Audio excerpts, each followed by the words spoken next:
आपण प्रार्थना करूया. परमेश्वराच्या दयाळू बाबा सुंदर दिवसाबद्दल तुझे आभार मानतो. मान परमेश्वर आशीर्वाद परमेश्वर तुमच्या वचनात चालणार प्रत्येकाला स्थायिक प्रार्थना परमेश्वराच्या आपण गीताच्या पहिल्या पत्रामधून 7:21 पर्यंत एक वचन घ्यायचं आहे की काही शिक्षण आपल्याला कसं असलं पाहिजे हे आपण वचनात येतो करत किंवा बायबल वाचतो करत प्रार्थना करतो करत, परंतु काही गोष्टी आपल्यातून होत नाही. तर गीताच्या पत्रामध्ये आपल्याला स्वतःला आणि सगळ्यांना एक शिक्षण म्हणून आम्हाला या वचनाद्वारे जाणीव झाली. काही शिक्षण आपल्याला कळत नसते कारण त्या शिक्षणाकडे आमचं लक्ष नसतं. शिकवणारा व्यक्ती आणि शिक्षण देणारा पण, या सगळ्यामध्ये उत्साही आनंदी हे निर्माण करत. कधी कधी आपल्याला ह्या गोष्टी कळत नाही. या 4 अध्यायापासून सुरुवात केलं 4, 5 आणि या 6वा अध्याय कधी चांगलं मार्गदर्शक म्हणून या दिलेल्या पत्रामध्ये, आणि हे मार्गदर्शक आपल्या सगळ्यांना लेवलमध्ये ठेवायचं की देव आणि मी. काय देव आणि आपण एका वचनाद्वारे लक्ष देत चाललो. तुम्ही चालता तेव्हा पहिला तर तुमची पावलं ठेचावू नये म्हणून चालता, आणि कोणताही मनुष्य पाय घसरत चालत नाही. टप्प्याटप्प्यात म्हणजे तो पोहायला लागलाय.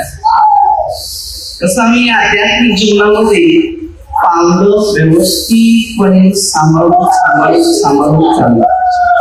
आम्हाला दिलेली जबाबदारी या आम्ही सगळ्यांनी प्रामाणिक, इमानदारी आणि विश्वासात याचा चांगल्या दृष्टीचा वापर केला.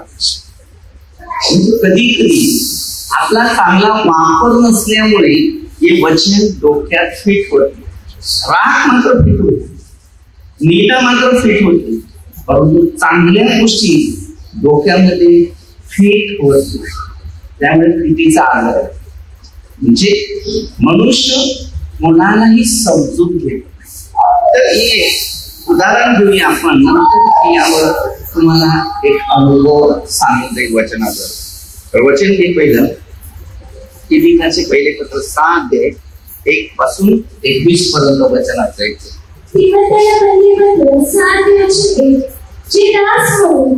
जे दास म्हणून ते जोखंडाखाली आहे त्या सर्वांनी आपापले धनी सर्व प्रकारच्या सन्मानास योग्य आहे असे मानावे. हालेलुया. सगळ्यांना सन्मान द्या, आणि आपला धनी पण आपल्या योग्य मार्गानुसार आपल्याला सन्मानित. आता जर आपल्याला योग्य जर समजलं नाही तर अयोग्य समजलं, बरोबर, आणि अयोग्य आम्हाला देवापासून दूर करेल. तर तुझं वचन त्यासाठी देवाच्या नावाची शिक्षणाची निंदा होऊ नये. बरेच लोक प्रार्थनेत येतात आणि शिक्षण आत्मपरीक्षण केल्यावर किंवा न घेतल्यावर निंदा निर्माण होते. म्हणून त्यांनी सांगितलं की देवाच्या शिक्षणाची निंदा होऊ नये. आणि मत्तेमध्ये 12:32 आणि 33 वचन मध्ये दिले, तिकडे पवित्र आत्मेची निंदा होईल, त्याला क्षमा नाही. आता देवाचे सेवक आहेत, एवढी 16-17 मध्ये दिले, 149-26 मध्ये. अशा लोकांच्या विरोध जरी गेलं तरी आपल्या जीवनामध्ये फार कठीण परिस्थिती घडतात. जुन्या करारापासून त्या नव्या करारापर्यंत देवाच्या सेवका किंवा देवाकडे येणाऱ्या व्यक्ती त्यांची निराशा होते, पण ह्या विरुद्ध जायचं गेलं तर आपली जीवनात पूर्ण नाशाची किरण दिसायला लागली. म्हणून ह्या गोष्टीमध्ये आत्मपरीक्षण करून प्रवास करा. म्हणजे 7:1 तुमचे दोष काढण्यात एवढी तुम्ही कोणाचे दोष काढू नका. दुसरे मानवा तू दुसऱ्याला दोष देणार तू काय म्हणजे आपल्या स्वतःला पहिलं लोकांना काही बोलायचं बोलू आपण पापी असं समजून चालायचं. त्यामध्ये लूकमध्ये 5 वाजले जेव्हा पेट्रो होता मास्क पकडायला गेला, रात्रभर मिळालं नाही आणि मिळाल्यानंतर त्याने काय सांगितलं, मी पापी येतो माझ्यापासून. तो नम्र का कारण त्याच्यात कदाचित त्याला वाटत होतं की माझ्या पापामुळे मला 115 या गोष्टी घडल्या असतील. त्याने स्वतः आत्मपरीक्षण केलं, कदाचित स्वतःचे प्रतिस्पर्धी मनात तरी कबूल केली. काही गोष्टी आपल्याला या शास्त्राच्या शिक्षणाच्या नियमामध्ये चालतात. चांगलं केलं ते सुद्धा शरीरात राहते, न वाईट केलं ते सुद्धा शरीरात. शेवटचे नियम जे आहेत तेच आम्हाला फक्त या कंट्रोल शक्तीमध्ये चालायचं. म्हणून तिबीत मध्ये या गोष्टीचा अनुभव आपल्या सगळ्यांना शिकायला पाहिजे ना. आम्ही देवाबरोबर कसे राहता आले पाहिजे याचं उत्तर इकडे आपल्याला सुंदर हे मार्गदर्शन केले. त्यांचे धरी बघा त्यांचे धरी विश्वास ठेवणारे आहेत, त्यांना ते बंधू आहे म्हणून त्यांचा अवमान करू नका. आता ते आपले भाऊ असं समजून चालायचं. त्याची अपराध किंवा त्याची निंदा किंवा त्याचा द्वेष आपण करू नये.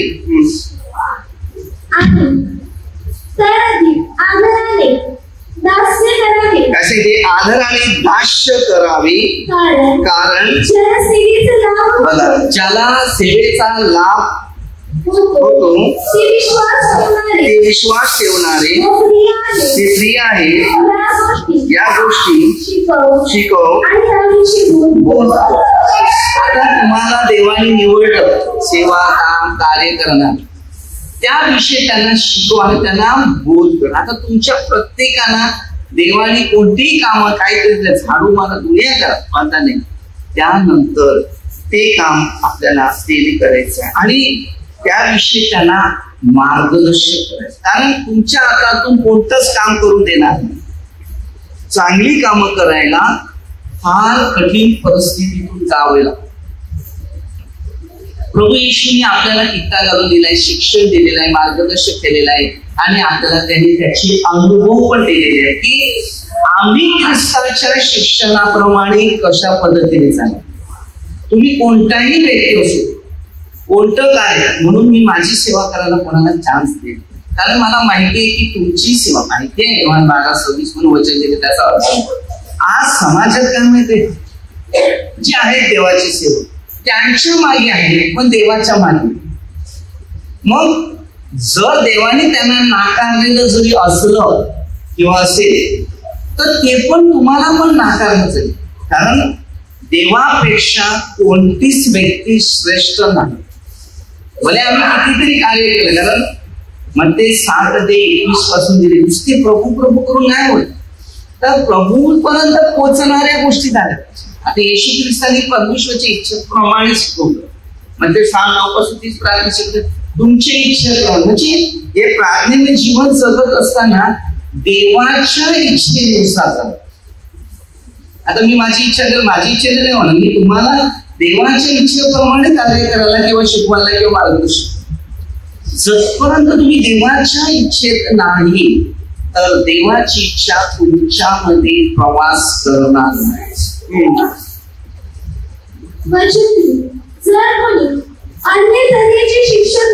जर कोणी तुम्हाला अन्य तऱ्हेचं शिक्षण देते आणि आपल्या प्रभू येशू ख्रिस्ताची जी सुवचने ती जे शिक्षण ते मान्य करत नाही वचनच्या आता माणसात गर्व असल्यानंतर तो फुटतो आणि फुगल्यानंतर काय करतो, फुटतो. म्हणजे आमच्यात गर्व नाही पाहिजे ही सेवा करताना की ते देवाचं काम आहे, ते देवाच्या ठिकाणी जाऊन पोचलं पाहिजे. आता तुम्ही देवाच्या शिक्षणानुसार चालली तर वागती तर देव तुम्हाला ते शिक्षण देईल आणि त्याच्याद्वारे तुम्हाला सारो करेल. पण तुम्ही वागले नाही, शिकले नाही, शिक्षण घेतलं नाही तर तुमच्या भविष्यात कशा प्रकारे? कारण देवाच्या शिक्षणानुसार आपलं भविष्य बदललं जातं. आता समजा मला आज कंटाळा आला, मी प्रार्थना करणार नाही, तर तुम्ही सगळे बसतील, बरोबर की? पण तुम्हाला इकडे यायचं आहे आणि जे शिकलेलं आहे त्यावर आणखी पुढचं स्टडी करायचं. एखाद्या टायमाला शाळेमध्ये टीचर असते ना, मग त्यावेळेला मुलं तिकडे कोणतरी वरचा कोणतरी असेलच तुमच्या मुलांच्या वरती ना, म्हणत असतं ना. मग तो काहीतरी आज शिकवते, म्हणजे दुसरी टीचर येऊन त्यांना सांगते असं असं आहे. मग आपल्यामध्ये पण कोणते लीडर असतात, मग तो लीडर सांगेल की आज आपल्याला अशी अशी प्रार्थना करायची. मग आता आपण बसूया सगळे ना, आपण देवाला सांगूया, मग आपली पण निवड होईल. कारण 15 अध्यायामध्ये येशूची शिष्य होती तेव्हा तसंच झालं. आणि ते शिष्यांना प्रभू येशू सांगते, तुम्ही मला निवडलं नाही, त्याला देवाने निवडले. मग जेव्हा आपल्याला देव निवडतो ना, तेव्हा ती निवड केल्यानंतर तुम्हाची निवड होते. आता आम्ही तुम्हाला निवडलं, बरोबर, तुम्ही मला नाही निवडलं. मग तुम्ही ते निवडल्यानंतर तुम्ही काम तुमच्या नियमानुसार किंवा वचनानुसार किंवा विश्वासानुसार चालवलं. तो दुसरा काय बोलेल, दुसरा काय सांगेल, दुसरा काय विरोध आहे, ते नाही तुला बघायचं. तुला काय चांगलं करायचंय ते बघ, कारण तेच तुझ्या कामाला येणार. लोकांच्या दृष्टीने तुला जायचं नाही, तुला देवाच्या दृष्टीने, कारण तुला देवाने निवडले, त्या जगाच्या लोकांनी मला. म्हणून याकोब 4:4 जगाची मैत्री देवाकडे. युवानाच्या पहिल्या पत्र 2:15 काय जगातल्या व जगातल्या गोष्टींवर हे माणसाला कमजोर बनवतं. आज जर तुम्ही आपल्या जीवनामध्ये देवाच्या वचनानुसार किंवा शिक्षणानुसार जर तुम्ही चालत आहे, तुम्ही मागत आहे, तुम्ही बनत आहे, तुम्ही घडत आहे, तर देव तुम्हाला त्या चांगल्या मार्गानुसार नेण्याचा. कारण स्वतःचे देश तुझी येणे झालेली सुरक्षित करेल. म्हणजे तुझ्या जोडीला मी आहे. माझ्या 28 मी युगाच्या अंतापर्यंत सर्व दिवस तुमच्याकडे. म्हणजे सर्व दिवसापासून त्यांनी आपली घडण केली किंवा आपली तयारी केली, तर आपल्याला त्या सर्व दिवसामध्ये देवाच्या वचनात प्रवास करायचा. तेव्हा आम्ही देवाच्या इच्छेनुसार चालू शकतात, वागू शकतात, बनू शकतात, घडू शकतात. त्याला काही कळत नाही. तो वादविवाद शब्दयुद्ध यामुळे. आता बरेचसे लोक तुमच्यामध्ये वाद करतील, शब्दयुद्ध बोलतील, मग त्याला बोललेला आहे वेडा. तुम्ही हा वेडा काय ना, हालदिया. कारण आपण बघा, कोणी निंदा करायला, कोणी द्वेष करायला, त्याची सांगत करतो, त्याचं सांगतो. तर तिकडे शास्त्रात कसं शिक्षण दिलेलं, ती वेळी म्हणतात, ते वादविवाद करतात. यापासून तेव्हा कलह, अपशब्द, दुसऱ्याविषयी दुष्ट संशय. मनुष्य काय करतो, तो विचार करतच बसतो, हा ती कशी. ही मनातली संशय वृत्ती जी आहे ती खात राहते. मग आपल्या मनात कोणी सांगितलं का आपण पण त्याच्याशी विचार करतो. मग हे जे दुष्टाही तुमच्या शरीरामध्ये जर प्रवास करत आहे त्याला बोलतात संशय वृत्ती. काय? संशय हा माणसाचा भूत आहे. संशय म्हणजे शैतान. आणि हा शैतान तुमच्या पुढे समोर इकडे काही नाही तरी तुम्हाला काही नाही. आता तुमच्या मनामध्ये बघ मी सांगतो, तुम्हाला पुढे ते तिकडे भूत आहे, भले तिकडून वरून पान जरी पडलं घाबरतील का घाबरतील का नाही घाबरत. फिल्म 1:17 तू त्याला घाबरवलं तर मी तुला घाबरलो. म्हणजे देव घाबरवते, तिकडे भूत कुठे आहे? वचन पण आहे की नाही? हल्ली आपली शिका पाण्यावर चालला, शिष्य घाबरत भूत आहे, भूत कुठे? हल्ली माणसात संशय वृत्ती. कोणती वृत्ती? जर एक संशय वृत्ती तुमच्या शरीरात प्रवास करायला लागली तर ते संशय तुमच्या शरीरामध्ये निर्माण होत, त्याच्यात प्रगती होत. म्हणून आपल्यामध्ये वादविवाद, निंदा, नफरत, द्वेष, हे कोण पण एक कुणाचं काय झालं चालू दे ना, आपल्याला काय करायचंय? आपण आपल्या जागेला सेफ आहे ना. बस जो मनुष्य जास्त करून स्वतःला पापी ठरवतो, मी पापी आहे, त्याला देव खूप मोठ्या जागेवर देऊन बसतो. कारण आम्ही नेहमी लोकांना सर निंदा करणं बांधा नाही, मी पापी आहे, मी सरळ बोलतो. कोणी बोललं याने असं सांगितलं, अरे मी हाय म्हणूनच मी इकडे आला, त्याने मला निवडलं. आता तुमची निवड नाही झाली, मला पण मी पापी होता म्हणून मला त्याने जिंकलं. सांगा ना लोकांना, काय फरक पडते? कोण आहे नीतिमान? तो देला नीतिमान एक नाही, आपण सगळे पापी. काय मोठा फरक पडणार आहे त्याच्यात? त्याच्यात सरळ लिहिलेलं आहे की त्या पत्रामध्ये की माणूस आहे ना, की काही त्याची पाप उघड आहे तर काही त्याची पाप तशीच झाली. पण तो बघतो. 149 मध्ये 2 वचनापासून सुरुवात केली.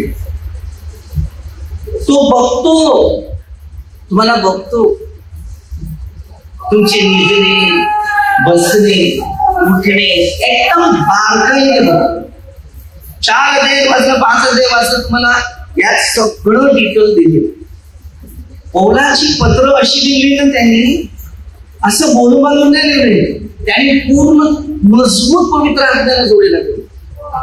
असं नाही ज्या माणसाचा जास्त क्षण आहे ना त्यालाच पवित्र आत्मा मिळतो, बाकी कोणाला पवित्र आत्मा मिळत नुसत्या वटवट करणं, नुसती बडबड करणं तसं नाही. जेवढा सहन करतो येशूला, जेव्हा स्वतःला जेवढं सहन केलं तेव्हा त्यांनी येशूच्या शिष्यांना मध्ये 5 मध्ये शिक्षण.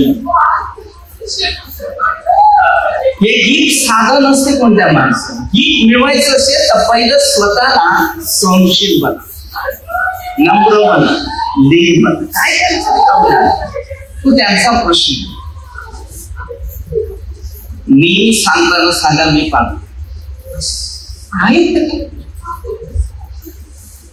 पाप कोणता नाही. विचारापासून, बोलण्यापासून, शरीरामध्ये काय आहे. आता तुमचे तिकडे पैसे आहेत, तुम्ही उचलून घेऊन जा. माझ्याकडे प्रार्थनेलाच आल्यात नाही, उचलतो देतो बिंदास पॉकेट मध्ये. एक पाप आहे. कोणत्याही गोष्टी कोणावर जबरदस्ती करणं हे पाप. हर चीज मध्ये पाप. माझ्या मनासारखं वागणं पाप, देवाची इच्छेप्रमाणे चालणं पाप. आपल्या मनात आलं मी वाटेल ते करणार, ते नाही, ते पाप. मी पाप खाली कसं करायचं. म्हणून आपल्याला कोणाची निंदा, कोणाचा द्वेष, कोणाची देवा हे काम नाही करायचं. कोणाचं भलं कसं करावं, कोणाच्या बाबतीत चांगले गुण कसे ठेवावे, प्रेमाने कसं लोकांना जिंकता यावं. कोणी समस्यात आहे, कोणी दुःखात आहे, कोणी टेन्शन मध्ये, मानसिक परिस्थिती आहे, त्यांना आपण प्रेम कसे आपण आम्ही आहेत ना. कारण मनुष्यामध्ये प्रीती नाहीये. आता बरेच लोक प्रीती नाही म्हणून माणूस मरत आहे.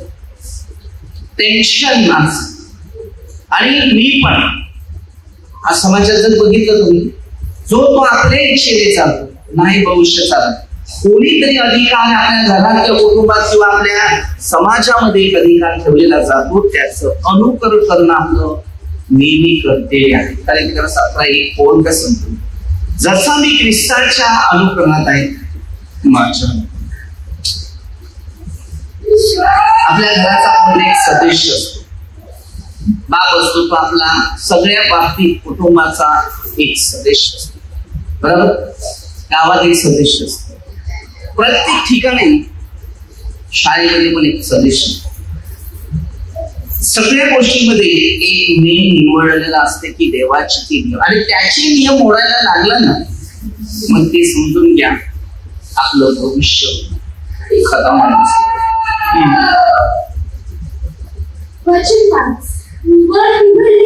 बघा काय सांगते, मन बिघडलेल्या सत्यास मुकलेल्या भक्ती हे कमायचं साधन आहे. पैसे द्या प्रत्येक गोष्टी, पण भेटायला गेलं तरी पाकिट बरोबर की नाही. पहिला प्रार्थना सुरू झाली का लोकांची सिस्टम काय आहे, पहिले पैसे काढा, वर्गणी काढा, पैसे काढा. मी कधी कधी हाच विचार करतो, मेहनत पण करू शकतो, कष्ट पण करू शकतो. हे ते लोक येतात ना, ते पैसे नाही म्हणून येतात, ते थकलेले, गरीब आहे, खिशात काही नाही, कर्जबाजारी झालेले, अशी लोक प्रार्थनेला आहेत. पैसेवाला येत नाही, ज्याचं सगळं चांगलं चाललं ना त्याला गरज नाही देवाची. हे मी तुम्हाला खरं सांगतो, श्रीमंताला स्वर्गाच्या राज्यात जाणार. काय शिक्षण असं घ्यायचं, माणूस थकलेले, जेव्हा तो हळूहळू प्रभूमध्ये वाढतो, विश्वास वाढतो, पापापासून दूर होतो, मग हळूहळू त्याला उद्योग काय, धंदा काय कळते त्याला, मग हळूहळू त्याला वाटते की आता मला किंमत. मग त्याला आपण एक सल्ला द्यायचा असते, तू आता गरीबातून आलाय ना, मग आता तुला बघायची किती गरीब आहे. त्यांना आध्यात्मिक आणि मानसिक परिस्थितीमध्ये जे आहे, आर्थिक परिस्थितीमध्ये ती मदत करायचं काम आता तुझं आहे. तुला देवाने बघितलं ना, मग आता तू दुसऱ्यांना, आम्हाला नको. देवाचे सत्य आणि प्रामाणिक जीवन जगणारे लोक असतात, ते कधी व्यवसाय शोधत नाही. म्हणजे पैसा स्वतः मेहनत करतील, कष्ट करतील, कमवून खातील स्वतः रोजच्या पातळीसाठी. त्यांना देव शक्ती दे, हे मी तुम्हाला सत्य सांगतो. आज समाजामध्ये फक्त पैसा, आणि काही प्रार्थना केली तर सगळ्यांना पैसे पाहिजे, पण विश्वासाने पाहिजे की देवा तुला वाटते तू दर्शवणार, तुला वाटते द्यायचं, आता स्वर्गात जायचं असेल तू तुझ्या मंदिराचा कर बघ. प्रभू येशूने पण कर बघ. एक मासा सांगितलं पेत्राला, गळ टाक, मासा आहे, त्या तोंडातले 2 रुपये तुझा ना माझा दोघांचा कर, कारण पंखा मला येईल, जेवण मला इकडे मिळते, माझा कर बर. तरी ती गरज पहिल्या पत्रामध्ये 16 अध्यायामध्ये कष्ट दिले, बोला आणि सरळ सांगितलं त्यांना, अन्न पाहिजे तर मी यायच्या अगोदर तुमची वर्गणी तयार, म्हणजे प्रत्येकाची जे दशवस अर्पण असतात ना, ते अगोदरच काढून ठेवायचे आणि ते मंदिराचा शिस्त आहे, तो विषय बरोबर. तर आपण मागणं नाही, देवाकडे येणाऱ्या लोकांना त्रास आपण त्यांना शिकवायचं, त्यांना मार्गदर्शन करायचं, घडवायचं आणि सांगायचं घाबरू नका, देव देईल, मला दिलं तर पुन्हा येईल, असं सांगायचं. आपल्या प्रत्येकाला शिक्षणावर अवलंबून राहायचं. हे बघा, सत्य आज उद्या कामाला येईल, ते कधी नुकसानात टाकत नाही, पण असत्य जे आहे हे नुकसानात टाकलंच जातं. देवा सरळ सांगितलं, एक चूक झाली ना माझी, मग मला सांगितलं पाहिजे की देवा मी एक चुकलो, मला नाही करायचं, हे पाप आहे, मला वाटते पाप, तुला वाटते काय, मग सांगायचं. मग तू आपल्याला सांगते ठीक आहे, मग आपण पश्चाताप करतो, प्रभूकडे ओळखतो, तेव्हा त्याच्यातून आपल्याला त्याचं काम करायला तो पुढे नेण्याचं काम करतो. म्हणून कौलाच्या काही गोष्टी आहेत त्या तिमिठामध्ये पण मार्ग दिलेले आहेत.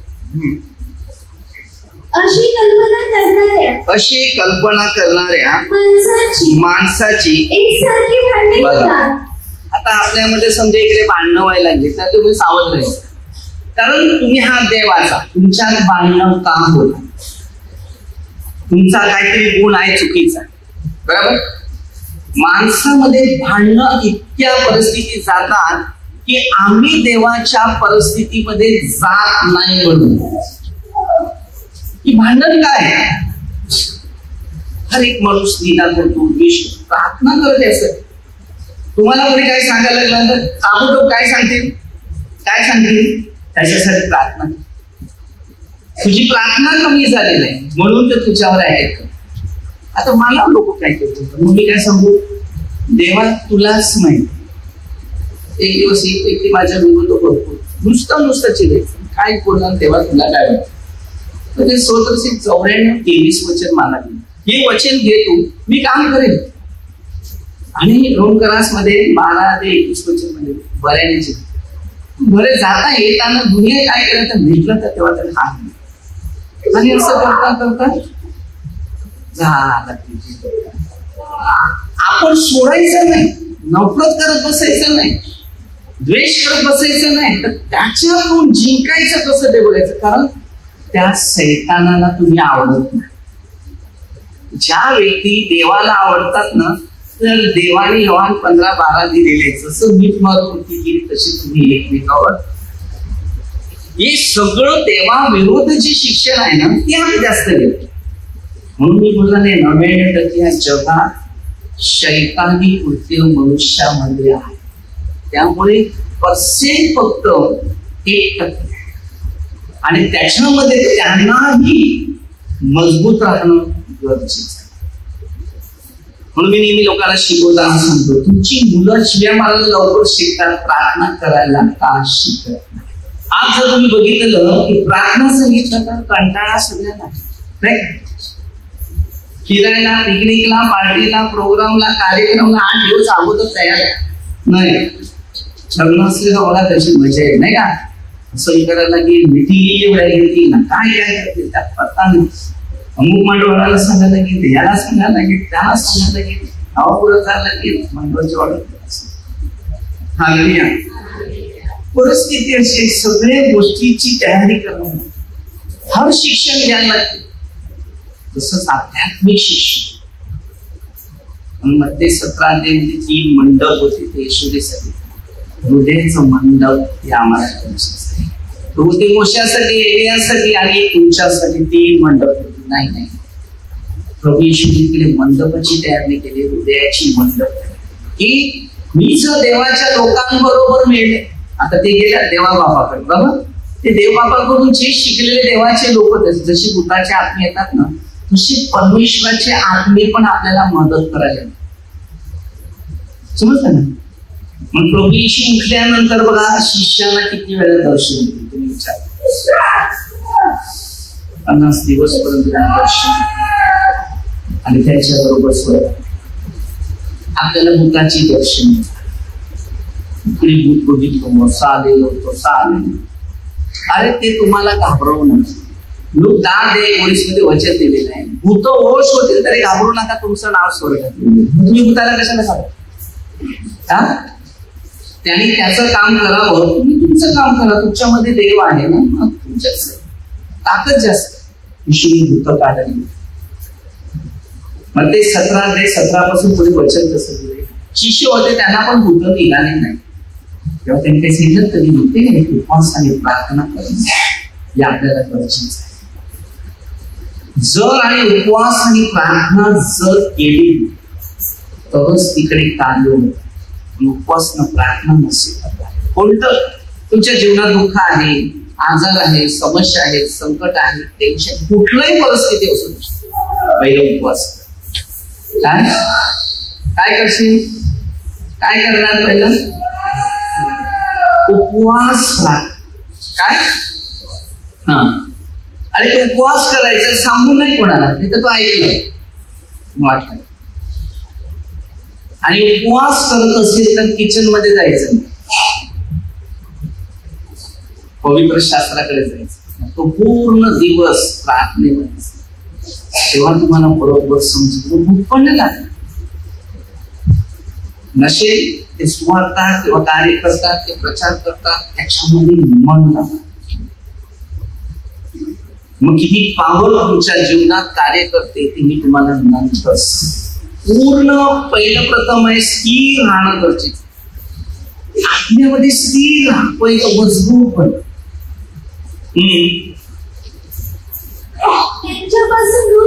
त्यांच्यापासून दूर राहा.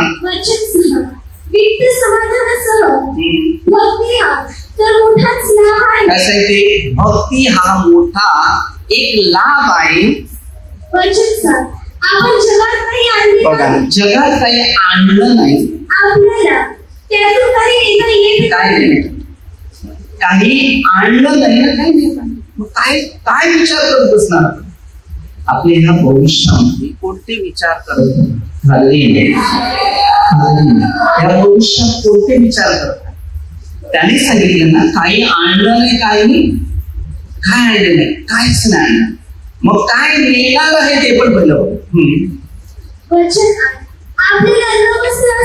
आपल्याला अन्न आणि वस्त्र असल्यास तेवढ्या तृप्त असावे. जे धनवान होऊ पाहतात ते परीक्षेत, ते पाषाण, ते माणसाला नाशात. बघा, धनाचा शोध करायचा नाही, स्वर्गात जाईल असं ते 6:19-21 स्वर्गात जाईल असं धनाचा शोध. काय करायचं माहिती? कमवायचं आपल्याला मेहनत. खाली टाइम असते ना, जेवढं कमवत कमव, पहिलं जमा करा स्वर्ग. आता मी प्रार्थना करायला लागलो, मी तुमच्याकडे पाकिट घेतलं, तुमच्याकडे खायला प्यायला लागला, मी जमीस येणार नाही. मी तुम्हाला वचन दिलं, मार्गदर्शन केलं, शिक्षण दिलं, गेला आणि परत कसा आला तर मला सगळं देणार. कारण मी स्वार्थीपणाने सेवा. हर एक व्यक्ती शिक्षणाच्या बाबतीत जर असते, ते शिक्षण आपल्या बाबतीमध्ये निर्माण. धन पकडू नका, पैसा पकडू नका, फक्त पहिली प्रार्थना पकडू. त्याला द्यायचं आहे ना, मला ते 3 आणि 6 पासून दिले 10. मी बदलत नाही, परमेश्वर बदलत नाही. आणि आपलं जिंदगी आहे तत्परते आपलं आहे. काही आणलं नाही, काही घेऊन जाणार नाही, मग त्याच्यावर लक्ष द्यायचं नाही. आज आपल्याला अनेक गोष्टीचे मोह आहे. या मोहामुळे आपण सगळे या मोहामुळे सगळे कमजोर. ये पाहिजे, ते पाहिजे, पैसा पाहिजे, वस्तू पाहिजे, दागिने पाहिजे, हार पाहिजे, पाहिजे पाहिजे, सगळ्यांना पाहिजे. गरज पण नाही, गरजेसाठी सगळ्यांना, पण मोह नाही पाहिजे. आणि जितका मोह तुमच्यामध्ये राहील. आता जेवले ना तर पटकन विचारलं, संध्याकाळी काय करायचं? बकरी चालवू का कोंबडी चालवू? आता तळणी खायला मिळते, नंतर संध्याकाळी काय खायचं? अंडीच आहेत ना, अंडी नाही. परिस्थिती एक शिक्षण घ्यायचं. माणसाची मोहची कधी पुढे होत. एक डोळे आहे, तो एक दिवा आहे. आता जर तुम्ही विचार केला, इकडे केळी आहे, पिकले नाही पण गरजेचं, तो मोह लागला तुम्हाला तर तुम्ही काय करते?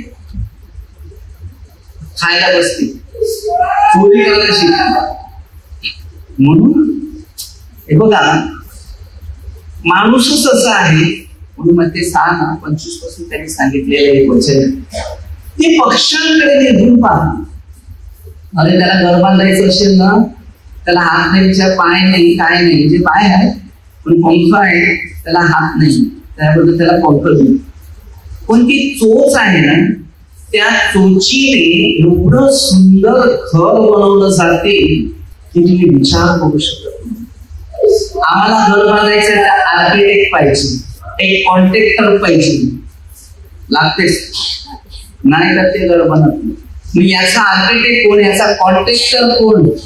एक चिडी एवढीशीच असते, एवढीची बाहेर पाहिजे तुम्हाला.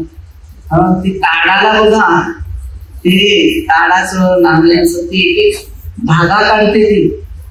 अरे आपल्या टेलरचं शिकवण असेल ना, म्हणजे शिवायला गेला ते एक हात मोठा ते एक हात छोटा बनवून मेजर टेप असून सुद्धा पण त्याची अरे काय ते बनवलं जातं. एक दिवस मी तिकडे कामाला जायचं ना, मला मोठीची काम तेव्हा त्या ताळाखाली बसलेलं होतं. तर ते मी बघतो मस्त बनवायला नाही, त्याच्यात एक झावळी पडली, तर त्याच्यातला ते एक पडलं. तेव्हा मी तो पिंजरा काढला. बापरे, त्यांनी एवढं पीठ बांधून ठेवलं, तिचं वजन असेल कमीत कमी 300 ते 200-250 ग्रॅम त्या पक्ष्यांचं वजन असेल. 500 ग्रॅम पकडत होतं त्या पिल्ला पकडून झालं असेल. पण त्यावर मी शिकलो, अरे त्यांनी ते बनवले ना तर काहीच दिसू शकत नाही. ते असं केलं तर असं त्यांना अशामध्ये उतरते. विचार केला आर्किटेक्ट केवढा भारी आहे आणि कॉन्ट्रॅक्टर केवढा भारी आहे. त्याच्यात जनावर पण नाही पोसू शकत. आणि ते कसं असं शेंडा असतं तो अशा प्रकारे ते खेचते आणि त्याच्या कोणते जातात. तिला बनवायला किती वर्ष लागले असतील माहिती नाही, वर्ष पण नाही लागले. काय त्याचं ट्रेनिंग असेल. मी आता ते बघतो पण मला कधी भेटत बघा काय ज्ञान आहे ना. म्हणून मध्ये 7 ते 25% दिले त्या पक्षांकडे निर्भूत पेरणी करत नाही, कापणी करत नाही. आणि ह्याच्यासाठी जर एवढं चांगलं देऊ शकतो तर तुम्ही कशा. आणि सगळ्यात श्रेष्ठ म्हणजे माणूस प्रत्येक सर देवाचा फक्त त्याचं वागणं बरोबर. त्याचमुळे माणसाची परिस्थिती खराब आहे. सगळ्यात जास्त पाप करणारा माणूस. त्यामुळे एक फार कठीण परिस्थिती. एक पक्षी आहे, आपल्याला कुऱ्हाडीने तोडायला लागते लाकडं. पण एक पक्षी असा आहे की ते एवढं मोठं लाकूड चोचीने तोडतो. म्हणजे त्याला कोणत्या लोहाराकडे येऊन गेलेलं माहिती नाही धार करायला. आता आपली मोरली असू दे या सूर्य असू दे, मग तो इकडे रे त्याचा धार लावून समजलं का. ते लागत नाही. आणि ते पक्षी ते बरोबर चोचून चोचून चोचून ते अख्खं झाड पोखरते. आणि त्याच्यामध्ये जाऊन आता ताड बघा, ताड तुम्ही तोडायला गेला तर कुठं ना बाहेर तो एवढा कडक असतो ना, त्याला कुऱ्हाड मारली तो रिटर्न येतो. पण त्याच्या आतमध्ये जे आहे ना ते एकदम मुसासारखं पोखर. कशी निर्मिती आहे देवाची. हर शिक्षणामध्ये आपल्याला लक्ष द्यायचं. आम्ही बाहेर मजबूत आहे पण आतमध्ये कमजोर आहे. कारण आतमध्ये कमजोर काय, आतमध्ये सगळं पाप भरले या शरीराने. म्हणून आम्ही कमजोर आहे. आमच्या आतमध्ये एक पवित्र आत्मा पाहिजे. आणि ते 5 मध्ये जे अंतःकरणाची स्वच्छ ते धन्य देवाला पाहिजे. देवाला सांगायचं की देवा तूच तर माझा सर्वस्व आहे, मला तुमचीच इच्छा आहे. आमची इच्छा तर या जगात सगळ्या पूर्ण झाल्या, आता तुमच्या इच्छेने. जिंदगीमध्ये काय केलं, आम्ही सगळे पापच केले. तुला दुखवलं पण तुला कधी आनंद दिला. आता मला तुमच्याद्वारे आनंद मिळाला. 5-16 वर्ष कसं रोज प्रार्थना रात्री झोपता उठता बसता देवाविषयी बोलत. खूप अनुवादमध्ये 11 ते 11% वचन. आपलं जीवन देवाला घ्या. तेव्हा इंटरेस्ट वाटेल की तुम्हाला वाटेल की या देवाचं ज्ञान किती.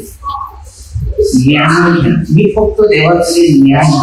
शर्म राजाने काय मागितलं, मला लोकांचा न्याय करण्यासाठी मला ज्ञान. मी फक्त ज्ञान घेऊ. या जगात काहीच आणलं नाही ना काही मिळणार. सगळं सोडून झालं जिंदगीमध्ये. माझं माझं माझं गेल्यानंतर आता तुझं रे तुझं रे तुझं. ज्यासाठी जिंदगीवर आम्ही लढाई केली, शेवट अरे मित्र भेटला का दुकानावर बसेल. जुन्या गोष्टी सगळ्या आठवण किती पहिल्यापासून चांगलं होतं. ते गेला रे तुझ्या तेच ते जीवन. मग मी पण तोच विचार केला, तर कुठे जायचंच नाही. समजा कोणाची संगत नाही, गरज आहे आपलं बोलताना त्याची कल्पना त्याची रात्री झोप नाही. दुसऱ्याचे विचार जेवढे आपण डोक्यात ठेवत जातील ना, तर रात्री झोप आपली. त्याच्यामुळे आज माणसाला प्रेम हा शब्द निर्माण झाला नाही. हे सोडून दे, त्यावर लक्ष जळणाला जळू दे, त्याचं काम आहे. तुमचं काम तुम्हाला काय करायचं? मित्राच्या पद्धती त्याला चांगल्याचे असता बघणार तर वाईट कोण करणार? पुढे अशा मूर्खपणाच्या व बाजर वासनात सावरतात. वचन 10 कारण द्रव्याचं सर्व प्रकारच्या वाईटाचे एक मूळ आहे. बघा, द्रव्य असं घ्यायला पाहिजे, पैसा पाहिजे, पैसा पाहिजे. पण तो सांगते हे सर्व प्रकारचं वाईटाचं एक मूळ आहे. पैसे कोणासाठी पाहिजे माहितीये ना? गरजवंत, दुःखी. आता मी पैसा समजा कमवायला लागला, मला माहिती आहे माणसाची किती परिस्थिती अशी, मग मला त्यासाठी मदतीला मला धावायचंय म्हणून मी आता मेहनत करतो. मला काहीतरी बनायचं आहे ना, मला काहीतरी घडवायचं. हे बघा, तुम्हाला मी सांगतो ना, आपलं धन आपल्या जवळ ठेवायचं नाही, जाव आहे पहिलं त्यांना देऊन द्या. बघा, परमेश्वर पहिलं धन जेव्हा आबेलने बघा पहिलं धन परमेश्वर पित्याच्या नियमानुसार काढलं, बरोबर. तिथे 17:4-5 वचनामध्ये तुम्हाला बघायला मिळेल. आजपर्यंत त्या दानाद्वारे साक्ष. आता लोकांनी जे दिलेलं आहे त्यांची साक्ष आहे, आमचं काम नाही. आम्हाला दिलेली देवाने कार्य दिलेलं ते मिळालं. रोजची भाकर खाली आहे, समाधान नाही. पण जेवढी मुलं गरीब गरजवंत त्यांना तुम्ही मदत देणार, ज्याने काही खाल्लं नाही त्याला तुम्ही खायला देणार. जिंदगीवर आशीर्वाद. आपल्याकडे नातेवाईक आहे, पाहुणे येतात. पाहुणा म्हणजे पाहुणा हिस्सा खाणारा होतात पाहुणे. त्याच्यासाठी किती खर्च येते की नाही करायला पाहिजे. नातेवाईक थोड्याचे त्याला एक प्रेमाचं चिन्ह म्हणून ते रोजची भाकर. आणि एक दिवस एक माणूस भेटला मला, आम्ही सगळ्यांना 100 माणसाला बोलवायचं की नातेवाईक. बरं, चांगली गोष्ट. त्याच्याद्वारे तुमच्यामध्ये एक प्रेम मनात धरून ठेवायचं नाही, राग ठेवायचं नाही, नफरत ठेवायचं नाही, द्वेष ठेवायचं नाही, हेवा ठेवायचं नाही. मनात आज भांडण झालं, ताबडतोब देवाच्या नियमानुसार बाजू करून 25 आणि 26 तुम्ही एकमेकाच्या वर. वस्तूसाठी भांडण नाही करायची, वस्तूसाठी नफरत नाही करायची, वस्तूसाठी द्वेष करायचा नाही.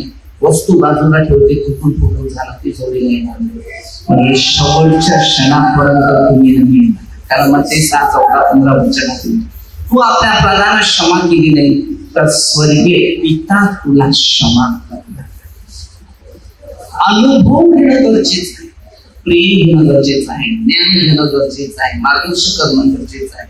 कधी काही त्यांना चांगलं लोक चांगलं शिकवून होते त्यांना पटत नाही, कारण तो एक आत्मा असतो ना, त्या आत्म्याला ते आवडत नाही. मार्क 5 अध्यायामध्ये बघा कशा परिस्थितीमध्ये त्यामधून आत्मा काय बोलत होता की नाही. 5,000 आत्मे पुष्ट बदलले. त्यापेक्षा जास्त. कारण 2,000 डुकराचा कळप. 2,000 कळप म्हणजे कळपात किती असतील काय नाही. कळप काय एकच असेल का? असं बाहेर शिकतो आपण होतो 2,000 नाही, 2,000पेक्षा श्रेष्ठ आहे. बघा आपल्यामध्ये किती आजार असतील माहिती नाही, पण बघायचं त्या व्यक्तीला मी बघताना जर असं मनात वया विचाराने बघितलं असेल, एक आत्मा झाला तो कुठे चाललाय, दुसरा आत्मा तो काय करत असेल, तिसरा आत्मा, असे वाढत वाढत वाढत किती आत्मे अंगामध्ये दिसतात. मग बाजूतून तेवढा एक दुसरा माणूस येईल, त्याला इशारा. कधी कधी सासूबाई आणि सुनबाईची जाम मजा. कधी मी व्हिजिटिंगला गेला ना, सुनबाई तिकडे असेल, बोलून कुठे बघितलं तर काय कंडिशन किती भरलेलं असते माणसामध्ये. जेव्हा लग्न करून आणलं, पोराला सून करून आणले, तेव्हा असं होतं केलेलं होतं ना. हाच तो प्रॉब्लेम आहे खरा. मन फ्री करा. आमचं ज्या माणसात भरलेलं असलं ना त्याला राग क्रोध नफरत जास्त असतं. खाली निधी करा. आम्ही खाली करत नाही, आमचं मन व्यक्त करत नाही धार्मिक व्यक्ती. जेव्हा आमची चिंता परमेश्वर देतात ना तो भार देतो. 5-7 वचन असेल. पहिलं देवाला वेळ द्या तुम्ही, तेव्हा तुम्ही फ्री होईल. समाज देवाला वेळ देत नाही, माणूस फ्री नाही, म्हणून हे राष्ट्र उद्दिष्ट झालेलं आहे. त्याच्या वाटेस लागून किती विश्वासापासून भोगलेले आहेत. त्यांनी स्वतः पुष्कळच्या खेदाने बघा नुसता राग करून करून बसवलेले आहे. काही गरज आहे. हे शास्त्र सुंदर मार्गदर्शक करते. ये तुमच्या जिंदगीमध्ये दुःख आहे, समस्या आहे, टेन्शन मध्ये मानसिक परिस्थिती आहे, तर अशी 1-2 अध्याय वाचायला सुरुवात प्रॅक्टिकल कर. जर नाही समजत असेल तर परत समज. कारण जर तुमचं मन क्लिअर नसेल तर तुमच्या भविष्यात फार प्रकारची रोग निर्माण, राग, नफरत, निंदा, द्वेष, शिवा हे जर मनात भरलेलं असलं ना तर तुम्हाला शांत खाली करा. आणि कशी खाली? तुम्ही येणार मला सांगाल, मी मार्गदर्शन करेल तुला. समजलं? तुझे तिचे भांडण झाले तिला समेट. तू तिचं चोरले तिला सांग तुझी वस्तू चोरली नाका सांगू. मी स्वतःवर झालो तर मला पाठ काढायला मी पाळायचा कुठे की आम्ही छोटेच होते पण उंचीच होते. ते बिचारे त्याच्यामध्ये 100 रुपये होते लपून ठेवले. मी बघितलेले ते काढले मी माझ्या पोटाची तयारी. ती काही वर्षानंतर मला भेटली. तर तिला 2000 रुपये दिले. लूक 19 अध्यायामध्ये 1 ते 10 वचनाचा काही तसाच होता. ज्याचं घेतलं त्याचं 4 पट. आता तिला किती पट दिलं बघ. मग किती दिले ते 2000. तर मला त्या लहानपणाच्या गरजा किती माझ्या भावल्या. आज तू घे. अपराधांना क्षमा कर. ते 6-14-15 वचनामध्ये ते क्षमा केली तर आपल्याला क्षमा. कोणाचं खायचं नाही ना कोणाचा शाप आणायचा. शेवटी त्याचा परिणाम मागा पडतो.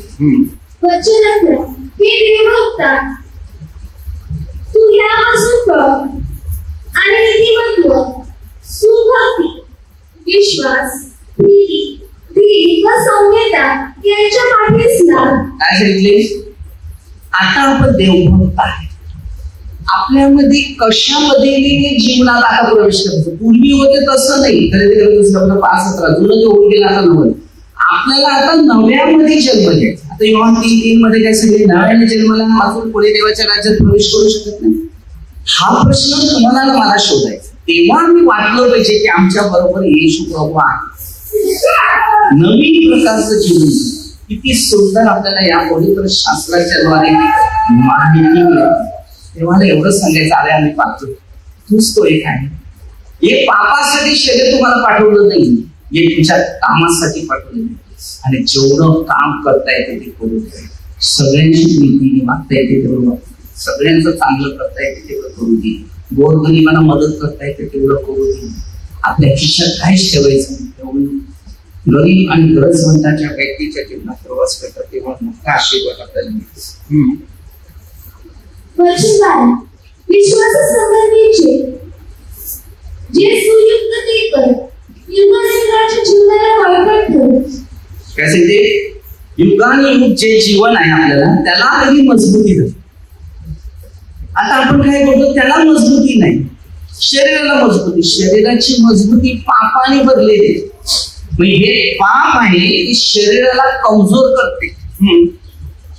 त्यासाठी तुला पाचारण झाले आहे. बघा यासाठी आपल्याला पाचारण केले आणि तू पुष्कळ साक्षीदार देखत. तू पुष्कळ साक्षीदार देखत. तू चांगला पत्कार केला आहे. तू चांगला पत्कार केला आहे. वचन दिलं सर्व प्राणी माणसाला जीवन देणारा जो हे त्याच्यासोबत आणि ज्या ख्रिस्त येशूचे परताई दिनाच्या समक्ष स्वतःविषयी चांगला पत्कार केला